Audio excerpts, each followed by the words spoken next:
Taste the Daily.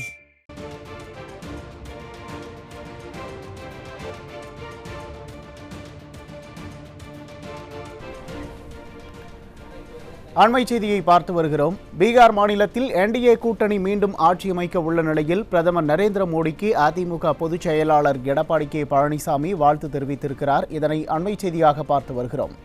இது தொடர்பாக அவர் வெளியிட்டுள்ள அறிக்கையில், பீகார் சட்டமன்ற தேர்தலில் காங்கிரஸ் கூட்டணிக்கு சரியான பதிலடியை பொதுமக்கள் கொடுத்துள்ளனர் என்று குறிப்பிட்டிருக்கிறார். கூட்டணியின் கூட்டு தலைமை மற்றும் வளர்ச்சிக்கான அர்ப்பணிப்பு பீகாரில் வெற்றியை சாத்தியமாக்கி உள்ளது என்று குறிப்பிட்டுள்ள பொதுச் செயலாளர், பீகார் பிரதமர் நரேந்திர மோடி, உள்துறை அமைச்சர் அமித்ஷா, பீகார் முதல்வர் நிதிஷ்குமார் ஆகியோருக்கு அதிமுக பொதுச் செயலாளர் வாழ்த்து தெரிவித்திருக்கிறார். இதனை அண்மை செய்தியாக பார்த்து கொண்டிருக்கிறோம்.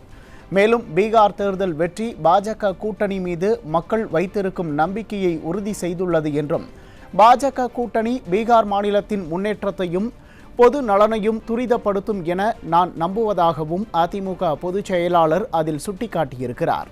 இதனை அண்மை செய்தியாக பார்த்து வருகிறோம்.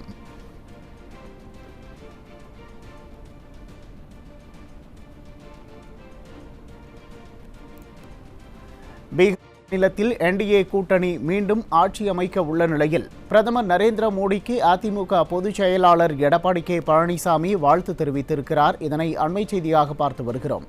இது தொடர்பாக அவர் வெளியிட்டுள்ள அறிக்கையில், பீகார் சட்டமன்ற தேர்தலில் காங்கிரஸ் கூட்டணிக்கு சரியான பதிலடியை பொதுமக்கள் கொடுத்துள்ளனர் என்று குறிப்பிட்டிருக்கிறார்.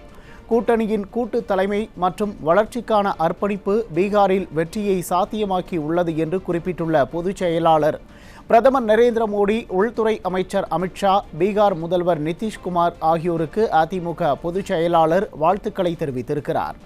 மேலும் பீகார் தேர்தல் வெற்றி பாஜக கூட்டணி மீது மக்கள் வைத்திருக்கும் நம்பிக்கையை உறுதி செய்துள்ளது என்றும், பாஜக கூட்டணி பீகார் மாநிலத்தின் முன்னேற்றத்தையும் பொது நலனையும் துரிதப்படுத்தும் என தான் நம்புவதாகவும் அதிமுக பொதுச் செயலாளர் சுட்டிக்காட்டியிருக்கிறார். இதனை அண்மை செய்தியாக பார்த்து கொண்டிருக்கிறோம்.